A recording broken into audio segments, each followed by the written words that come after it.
Je voudrais vous inviter maintenant à la prière. Prions. Notre Père Céleste, nous prions les paroles que Samuel a prononcées lui-même. Parle, Éternel, car tes serviteurs écoutent. Nous prions que tu utilises cette occasion pour nous encourager à faire confiance à Christ, à lui obéir et à le louer. Nous prions que nous ne nous laissions pas distraire par toutes nos préoccupations, qu'elles soient importantes ou non, et que nous soyons encouragés à t'aimer de plus en plus. Amen. Est-ce que vous vous êtes déjà demandé pourquoi Dieu n'intervient pas immédiatement pour sauver son peuple et mettre fin à la méchanceté et à la persécution? Il y a quelques semaines, mon épouse Charline et moi avons vu un film qui m'a beaucoup impressionné. Le titre du film est Le son de la liberté, ou en anglais, The Sound of Freedom. C'est l'histoire d'un homme chrétien qui travaille pour une branche de la police, qui lutte contre le trafic des mineurs et d'autres crimes liés à l'exploitation des jeunes. Comme vous pouvez l'imaginer, le sujet du film l'a rendu difficile à regarder, bien qu'il s'agisse néanmoins de l'histoire d'un homme motivé par un amour sacrificiel pour sauver ceux qui ne peuvent pas sauver eux-mêmes, et pour traduire en justice ceux qui sont engagés dans la méchanceté. En regardant le film, et même en quittant la salle, je me suis demandé pourquoi Dieu a permis aux hommes et aux femmes méchants de réussir dans leurs projets immoraux. À la fin de nos cultes ici, à l'église Lyon-Gerland, nous avons l'habitude de prier pour les chrétiens persécutés autour du monde. Vous êtes-vous déjà demandé pourquoi Dieu n'intervient pas immédiatement pour sauver son peuple et mettre fin à la méchanceté et à la persécution? Certains d'entre vous ici travaillent peut-être dans un bureau ou fréquentent une école où l'on se moque de votre croyance en Dieu. Vous pouvez ne pas être invité à des événements sociaux parce que vous ne soutenez pas certaines causes. Pourquoi les chrétiens sont-ils persécutés? Pourquoi Dieu ne punit-il pas immédiatement ceux qui font le mal? Cette question de savoir pourquoi le Seigneur permet à son peuple de souffrir et ce qu'il promet de faire est au centre de notre texte de ce matin dans le livre de Joël, au chapitre 4. Je vous invite à ouvrir votre Bible dans l'Ancien Testament pour la lecture du chapitre 4 de Joël. Je vais lire depuis la traduction La Colombe. Joël, chapitre 4. Car, voici, en ces jours-là, en ce temps-là, quand je ferai revenir les captifs de Juda et de Jérusalem, je rassemblerai toutes les nations, et je les ferai descendre dans la vallée de Josaphat. Là, j'entrerai en jugement avec elles, au sujet de mon peuple et de mon héritage, Israël, qu'elles ont dispersé parmi les nations, et au sujet de mon pays qu'elles se sont partagées. Ils ont tiré mon peuple au sort. Ils ont donné le garçonnet pour une prostituée. Ils ont vendu la fillette pour le vin qu'ils ont bu.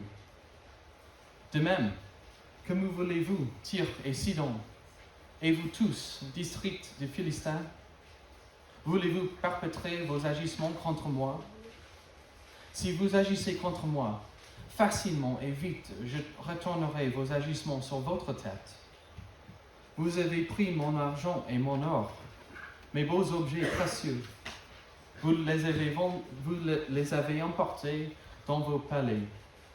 Vous avez vendu les fils de Juda et de Jérusalem aux Yavanites, afin de les éloigner de leurs frontières. Voici, je les éveille pour qu'ils quittent l'endroit où vous les avez vendus, et je retournerai votre rétribution sur vos têtes. Je vendrai vos fils et vos filles aux fils de Juda, et ils les vendront aux Sabéens, nation lointaine, car l'Éternel a parlé. Proclamez ceci parmi les nations, préparez la guerre, réveillez les héros, qu'ils s'approchent, qu'ils montent, tous les hommes de guerre, de vos socs forgez des épées, et de vos sacs les lances. Que le faible dise, je suis vaillant. Dépêchez-vous et venez, vous toutes, nations d'alentour, et rassemblez-vous. Là, ô Éternel, fais descendre tes héros. Que les nations se réveillent et qu'elles montent vers la vallée de Jéhoshaphat, car là, je siégerai pour juger toutes les nations d'alentour. Lancez la faucille, car la moisson est mûre. Venez, foulez, car le pressoir est plein. Les couves regorgent, car grande est leur méchanceté. Voici des foules et des foules dans la vallée du verdict, car le jour de l'Éternel est proche, dans la vallée du verdict. Le soleil et la lune s'obscurcissent, et les étoiles retirent leur éclat. De Sion, l'Éternel rougit, de Jérusalem, il donne de la voix. Le ciel et la terre sont ébranlés. Mais l'Éternel est un refuge pour son peuple, un abri pour les Israélites. Vous reconnaîtrez que je suis l'Éternel, votre Dieu, qui demeure à Sion, ma sainte montagne. Jérusalem sera sainte, et les profanes n'y passeront plus. En ce jour-là, le jus de raisin ruissellera des montagnes, le lait coulera des collines, les eaux couleront dans tous les torrents de Juda. Une source sortira aussi de la maison de l'Éternel et arrosera la vallée de Chittim. L'Égypte deviendra une désolation, Édom deviendra un désert, une désolation, à cause de la violence contre les fils de Juda, dont ils ont répandu le sang innocent sur leur terre. Mais Juda sera toujours habité, ainsi que Jérusalem, de génération en génération. Je ferai la purification de leur sang, dont je n'avais pas fait la purification. Et l'Éternel demeurera dans Sion. Alors que nous examinons le dernier chapitre du livre de Joël, il peut être utile de résumer brièvement ce que Joël a écrit dans les chapitres précédents, à titre de rappel utile, mais aussi parce que ce dernier chapitre est l'encouragement qu'il nous apporte aujourd'hui et la suite logique de ce que Joël a écrit dans les 3 premiers chapitres du livre. Le chapitre 1 a été écrit à un peuple indifférent à Dieu, et Joël avertit un peuple préoccupé par ses propres priorités que le jugement viendra sur lui s'il ne se repent pas. Les choses ne se passeront pas bien pour nous si nous vivons dans la rébellion contre Dieu. Nous ne trouverons la satisfaction que nous recherchons tous en Dieu lui-même. Le chapitre 1 se termine par de nombreux rappels au peuple que Dieu pardonne également les pécheurs. Tout au long du livre, Joël exhorte le peuple à se repentir de ses péchés et à être pardonné par Dieu, qui ne condamne pas les pécheurs repentants. Le chapitre 2 introduit le thème du jour de l'Éternel, l'expression utilisée dans la Bible pour décrire une occasion pour Dieu de révéler son pouvoir de sauver les pécheurs et de juger les impénitents de manière claire. Joël a décrit un tremblement de terre et l'obscurcissement du soleil et de la lune. Et c'est ce qui s'est passé lorsque Jésus est mort sur la croix. En ce jour de l'Éternel, lorsque Jésus a été crucifié, le jugement et le pardon de Dieu se sont manifestés. Jésus est mort sur la croix en portant le jugement que nous méritons. Et il est mort sur la croix pour nous pardonner, pour nous montrer sa grâce. Le chapitre 3 était l'annonce d'une promesse selon laquelle Dieu allait répandre son esprit sur toute chair. Et cette promesse s'est accomplie le jour de la Pentecôte.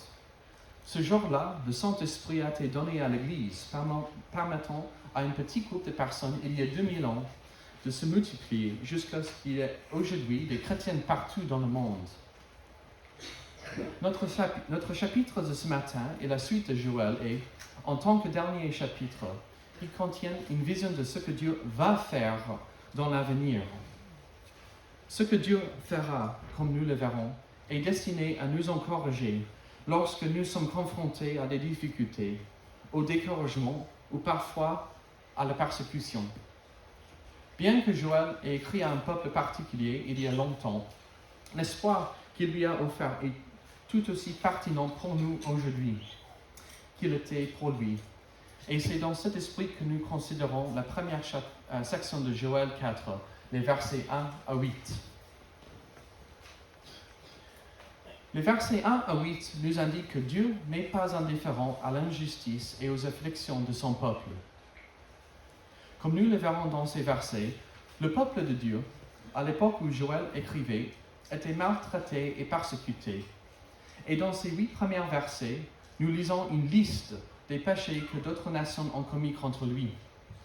Le verset 2 indique que Dieu sauvera et délivrera un jour son peuple par le jugement, un thème que nous aborderons dans un instant.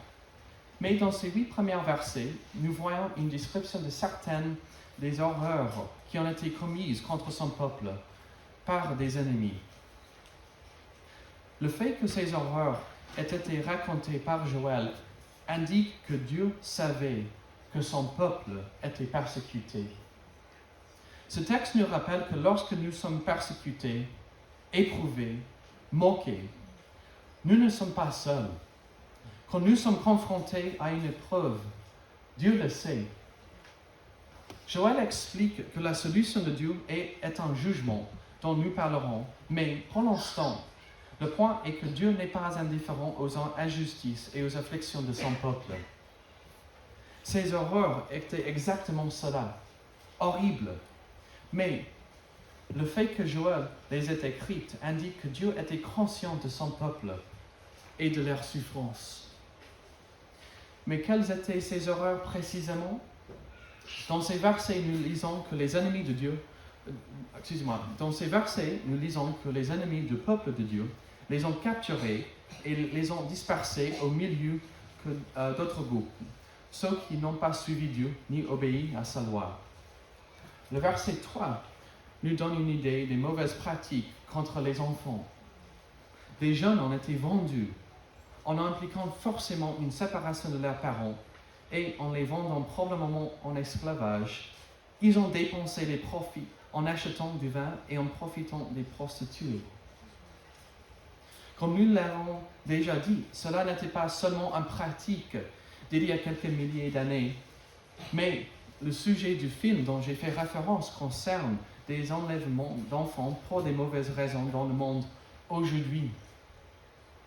Cela nous perturbe, mais il ne faut pas oublier la signification de ces versets. Ce texte indique que Dieu sait quand son peuple est persécuté et il promet de le délivrer.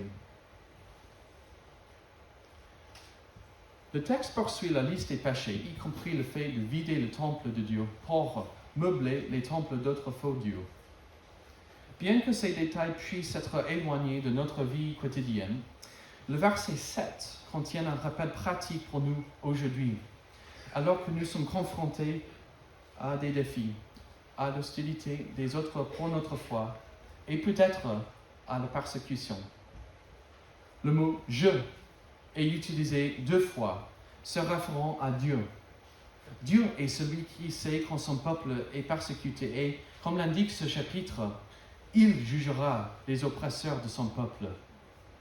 Ce Dieu qui rendra la justice, ce n'est pas à nous de prendre les choses en main, mais plutôt de placer notre confiance en Dieu pour qu'il exerce sa justice.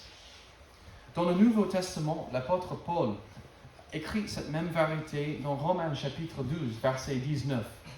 « Ne vous vengez pas vous-même, bien-aimés, mais laissez agir la colère, car il est écrit « À moi la vengeance, c'est moi qui rétribuerai, dit l'Éternel. » Ces versets nous rappellent que Dieu sait quand son peuple est persécuté et il nous encourage à croire qu'il fera régner la justice. Cela pourrait être facile de lire ces versets et de conclure que le contexte est loin de nous. Mais en réalité, les chrétiens dans l'Occident sont de plus en plus fréquemment moqués ou opprimés. L'année dernière, un monsieur que je connais a dû prendre la dure décision de quitter son emploi par ailleurs décent en raison de son incapacité à être d'accord avec une perspective maintenue par ses employeurs qui était contraire à sa foi chrétienne. Ils ne pouvaient pas rester silencieux, mais ils ont exigé un accord avec leur perspective morale, ou j'aurais dû dire immorale. Par conséquent, il a pris la décision de démissionner et de trouver un nouveau travail. Peut-être que certains d'entre vous se trouvent dans le même contexte. Peut-être que certains d'entre vous avaient été moqués en raison de votre foi. Lors des conversations, vous faites peut-être référence au fait que vous allez dans une église le dimanche matin et vos interlocuteurs rient en guise de réponse. Ce texte est destiné à être un rappel que Dieu n'est pas indifférent à nos souffrances. Des personnes se moquent-elles de vous à votre travail ou dans votre école? Est-ce que vous êtes rejeté de certaines fêtes ou occasions sociales en raison du fait que vous êtes chrétien? Ce texte est un rappel que Dieu n'est pas indifférent à nos souffrances. Il sait que nous souffrons. En plus d'une description des souffrances du peuple, ces 8 premiers versets contiennent également la solution de Dieu à l'injustice et aux afflictions de son peuple. Il jugera tout le monde, y compris les oppresseurs de son peuple, et délivrera son peuple pour qu'il soit avec lui dans la gloire. À partir de verset 2 de ce texte, nous lisons le plan de Dieu pour délivrer son peuple par le jugement. Ce thème de jugement est développé dans le verset 9 à 16. Un changement important s'opère dans le texte à partir du verset 9, que nous pouvons remarquer par l'utilisation des points d'exclamation tout au long de ces versets. C'est comme vous recevez des courriers pleins de points d'exclamation. Vous savez tout de suite qu'il y a quelque chose d'important, quelqu'un est énervé. C'est un peu comme ça. Si vous avez vos Bibles devant vous, vous pouvez jeter un coup d'œil au verset et voir combien d'entre eux se terminent par des points d'exclamation. Et cela communique une vérité importante. Le prophète Joël écrit de manière alarmiste, à la fois pour rappeler au peuple de Dieu que Dieu vient de secourir et pour inciter les persécuteurs à se repentir. Ces versets qui sont un appel à la guerre étaient également destinés à communiquer aux oppresseurs: êtes-vous prêts à combattre le Dieu vivant? La réponse est certainement non. Personne ne peut gagner. Et cela avait pour but de réconforter le peuple affligé et de pousser les oppresseurs à se repentir de leur voie. Comme l'a écrit un commentateur, dans la Bible, le retour du Seigneur est toujours imminent pour nous réveiller de notre léthargie spirituelle. Dans ces versets, nous lisons que Dieu n'ignore pas son peuple lorsqu'il est persécuté, mais qu'avec un sentiment d'urgence, Joël annonce le jugement à venir comme solution à leur persécution. Dans les versets 9 à 16, Joël parle à nouveau du jour du Seigneur, un thème qui est apparu pour la première fois au chapitre 2. Comme nous l'avons mentionné, le jour de l'Éternel fait référence à un moment où la puissance de Dieu se manifestera, quand il interviendra de manière claire pour démontrer son jugement et son pouvoir de sauver.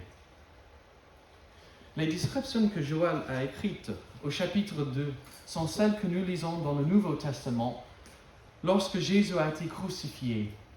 Le jour où Jésus a été crucifié était un jour de l'Éternel. Le jugement de Dieu s'est manifesté sur la croix et la puissance de Dieu pour sauver s'est également manifestée sur la croix. Dans les versets 9 à 16 de Joël chapitre 4, il emploie une manière alarmante d'un jugement mondial à venir. Et cela avait pour but de réconforter les gens qui étaient opprimés par des ennemis.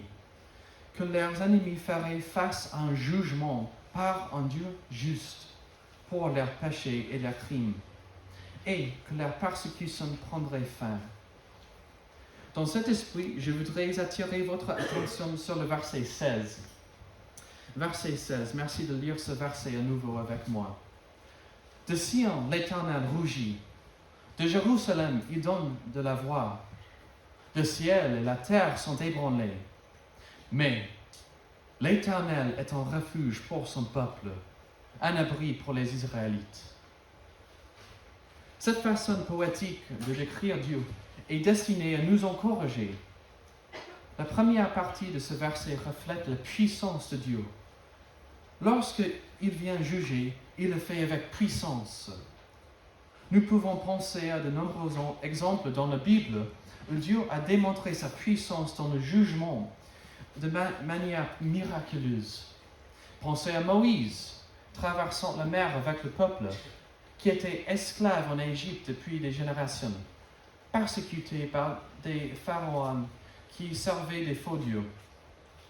Dieu a démontré son pouvoir de sauver son peuple en séparant les eaux de la mer et a également démontré son pouvoir de jugement en utilisant ces mêmes eaux pour détruire les méchants Égyptiens. En lisant ce verset qui parle de Dieu qui rugit, donnant sa voix, je pense aux chroniques de Narnia, de l'écrivain athée devenu ensuite chrétien C.S. Lewis. Il a écrit une série de livres sur des enfants qui entrent dans un monde magique par l'armoire d'une chambre. Dans ces histoires, C.S. Lewis communique des vérités bibliques à travers les personnages et les événements qui se produisent. Dans ces histoires, on trouve le puissant lion nommé Aslan, le roi des rois. Une phrase célèbre est écrite dans ce livre à propos d'Aslan. Il n'est pas sûr, mais il est bon. Il n'est pas sûr dans la mesure où il est un lion puissant, capable de vaincre ses ennemis. Et il est bon dans la mesure où il combat le mal. C'est une façon de comprendre ces passages ici dans Joël chapitre 4. Dieu est puissant pour juger et punir les méchants. Et il est bon en ce que sa justice est parfaite. Et que, comme l'indique ce verset, il est un refuge pour son peuple. Ce verset nous rappelle aussi que Dieu contrôle la situation. Nous avons tendance à penser que parce que ce monde semble hors de contrôle, parce qu'il y a tant de violence et de péché, Dieu ne règne pas vraiment. Mais ces versets et même le contexte de tout ce chapitre nous enseignent que parfois, pour des raisons que nous ne comprenons pas toujours, Dieu permet les guerres et la violence, et même que son peuple soit persécuté et opprimé. Il contrôle toujours la situation, et il jugera définitivement tous les méchants, et délivrera son peuple. Un jour va venir où Dieu jugera parfaitement le monde et corrigera toute injustice. Le verset 17 introduit la troisième et dernière section de ce chapitre.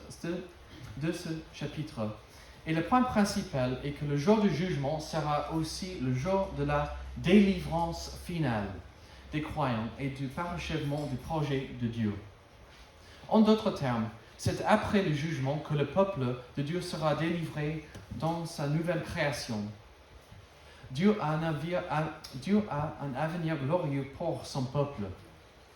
Ce thème a déjà été introduit et développé dans ces versets, et j'espère qu'en réalisant ces versets, vous serez encouragés. Le verset 17 indique « Vous reconnaîtrez que je suis l'Éternel, votre Dieu, qui demeure à Sion, ma sainte montagne.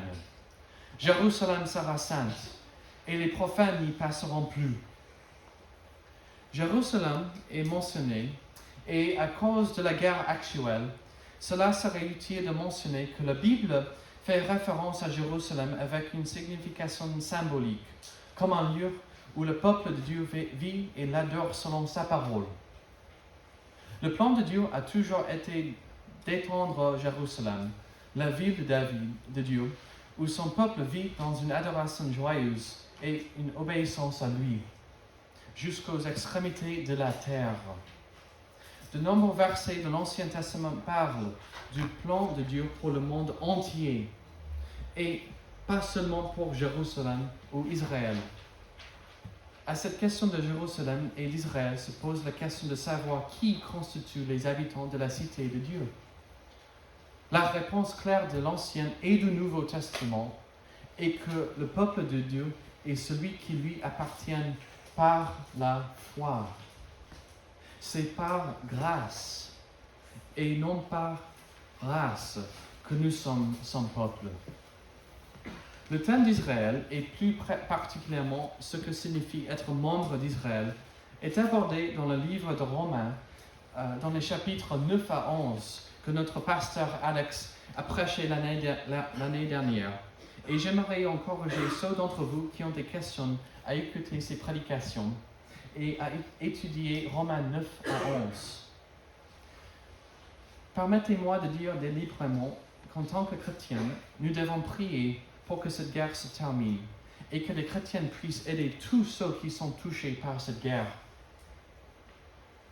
Juste après le début de cette guerre, le 7 octobre, j'ai reçu un courrier relatant l'histoire d'un Israélien qui s'est fait baptiser chrétien par un pasteur palestinien. Jésus les a réunis dans la paix et ils ont une riche communion en tant que chrétiens. Nous devrions prier pour qu'il y ait davantage d'histoires de ce genre. Nous devrions prier pour que cette guerre se termine et pour que l'Évangile soit prêché aux Juifs et aux Palestiniens, avec l'espoir qu'il y aura davantage d'histoires sur l'Évangile de la paix mettant fin à la violence et faisant progresser l'Évangile. Les derniers versets de Joël 4, qui sont dans les derniers versets du livre, sont écrits au futur, se référant ainsi à ce que Dieu fera. Ce que nous lisons dans ces versets est la continuation de ce qui a été dit précédemment, à savoir qu'il y aura un jugement final, où Dieu démontrera sa puissance en condamnant les méchants selon sa parfaite justice, et en délivrant son peuple dans le pays de la bénédiction. Le verset 19, par exemple, explique que le jugement se base sur l'Égypte et Édom, et une explication est donnée sur la raison de ce jugement. Ils ont répandu le sang innocent sur leur terre. Ces versets reprennent le thème des 8 premiers versets, à savoir que Dieu n'est pas indifférent à l'injustice et aux afflictions de son peuple. Quand le sang innocent est versé, quand le péché est commis, quand le peuple de Dieu est persécuté, il le sait. Ces versets nous rappellent qu'il y aura un jugement final, lorsque Dieu viendra afin de juger parfaitement le monde et corriger toute injustice. Ce dernier verset en particulier nous rappelle que par le jugement, il y aura la délivrance finale des croyants et du parachèvement du projet de Dieu. J'imagine que certains d'entre vous, après avoir lu ce texte qui a été écrit il y a quelques milliers d'années et qui appelle les gens à la guerre, se posent la simple question: quand? Quand viendra ce jugement? En bref, dans l'Ancien Testament et même dans le Nouveau Testament, la fin des temps, y compris le jugement, est toujours décrit comme imminente. La fin des temps, y compris le jugement, est toujours décrit comme imminente, bien que son moment précis ne nous soit pas révélé. Pourquoi? La Bible veut que nous vivions chaque jour en étant prêts pour le retour de Jésus. Si ce grand jugement devait avoir lieu demain, seriez-vous prêts? Si vous saviez que Jésus revenait demain, est-ce que vous cesseriez immédiatement certaines habitudes pécheresses dans votre vie? Ici, en Joël et dans toute la Bible, il ne nous est pas donné la date précise afin de nous encourager à vivre comme si Jésus revenait demain, pour ne pas être distrait par ce monde ou occupé par des habitudes pécheresses. Positivement, ces versets devraient nous encourager à vivre chaque jour pour le Christ, prêt pour son retour.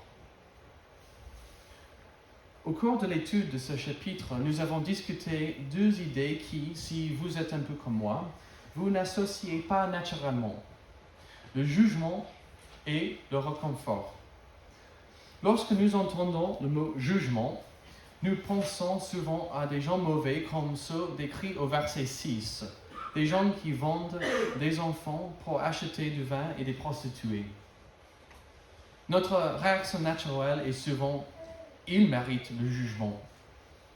Mais, comme la Bible l'indique clairement, Dieu juge tout le monde selon son standard parfait, un standard qui exige une obéissance parfaite. La question est donc de savoir comment je serai jugé selon les normes de Dieu. Même si nous n'avons pas volé et vendu d'enfants, nous devons nous poser la question suivante. Lorsque le jour de jugement viendra, serons-nous déclarés justes? La parole de Dieu donne une réponse claire. Il n'y a pas de juste, pas même un seul. Même Jésus, durant sa vie, nous encourage à examiner nos propres cœurs, nos propres pensées. Car, comme il l'explique dans Matthieu 5 à 7, en plus de nos actes, nous serons jugés selon nos pensées et nos désirs. Le message clair de toute la Bible est que nous avons tous enfreint la loi de Dieu et que nous méritons donc son jugement. Mais ce même Dieu est aussi, comme Joël l'a écrit tout au long de ce livre, le Dieu du pardon. Il est le Dieu de pardon. Dieu pardonne aux pécheurs coupables. Joël, chapitre 2, versets 12-13. Revenez à moi de tout votre cœur. Déchirez vos cœurs et non vos vêtements, et revenez à l'Éternel, votre Dieu, car il fait grâce.